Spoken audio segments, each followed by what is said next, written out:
Okay, so thrombocytopenia is basically a decrease in circulating platelets. Okay, so when we talk thrombocytopenia, we're talking platelets. What's our normal platelet count? It's about 150 to 400.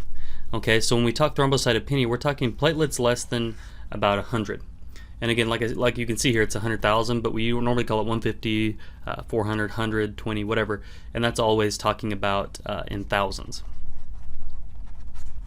Okay, so if a patient is like 100, that's not terribly bad. What can happen here is our patients could get down below like 20 or 20,000.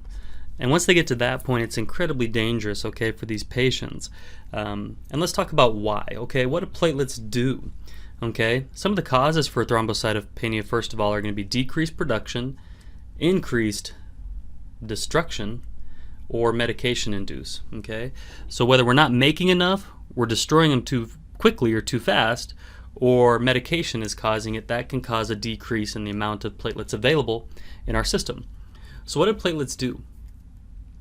Well, platelets help with coagulation. Okay, so if we have decreased circulating platelets, what's going to happen is our coagulation is going to be thrown off. Okay, so if our coagulation is thrown off, what are we going to see? Okay, it's going to be really easy what we're going to see, right? We're going to see petechiae, we're going to have bleeding, epistaxis, which is nosebleed, GI bleeding, that can lead to melena, or it can lead to hemoptysis, so melena would be out the butt, and hemoptysis would be vomiting blood. And then you might also see hematuria, which would be blood in the urine. Okay, again, anytime we're talking like hemat or whatever, like heme, we're talking blood.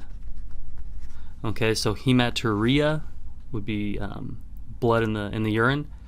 Hemoptysis would be vomiting blood. Hematemesis. So anytime we're talking those types of things, we're talking bleeding. Okay, so again, when coagulation is thrown off, we're going to see bleeding. Okay, so that's the biggest thing we're going to be looking for. We can monitor our CBC on there. We're going to see our platelet count, and it's going to be abbreviated as PLT.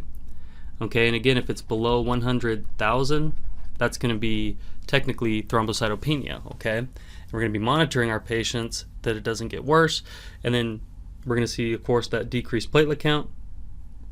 We may also see decreased hemoglobin and hematocrit. Okay, so that's some of our assessment findings with our patients. This, of course, here is going to be like petechiae and bruising and things on a patient who has low platelet count. Okay, what are some things that we can do?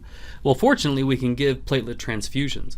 Okay, so if we have a patient who comes back at platelets of 40,000, we may give a couple units of platelets. We're also going to initiate bleeding precautions. Some of the things we're going to do is we're going to avoid invasive procedures if possible, even things like IV starts, Foley cath.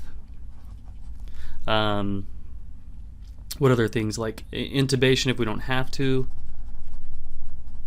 central lines if we don't have to. Now, of course, we have to use our judgment here. If we absolutely have to do something, then we need to do it. But in real life, if you have a patient who has several IVs that are working well, and your institution has a policy of like, we want to change them after 3 days, if it's going to cause more trauma or more damage to change out those IVs, then we need to leave them in place and give the patient the therapy they need. But again, at the same time, if our patient only has like 22 gauge IVs and we need to be giving platelets and blood and things like that, we need to switch that out and get ourselves an 18 gauge or a 20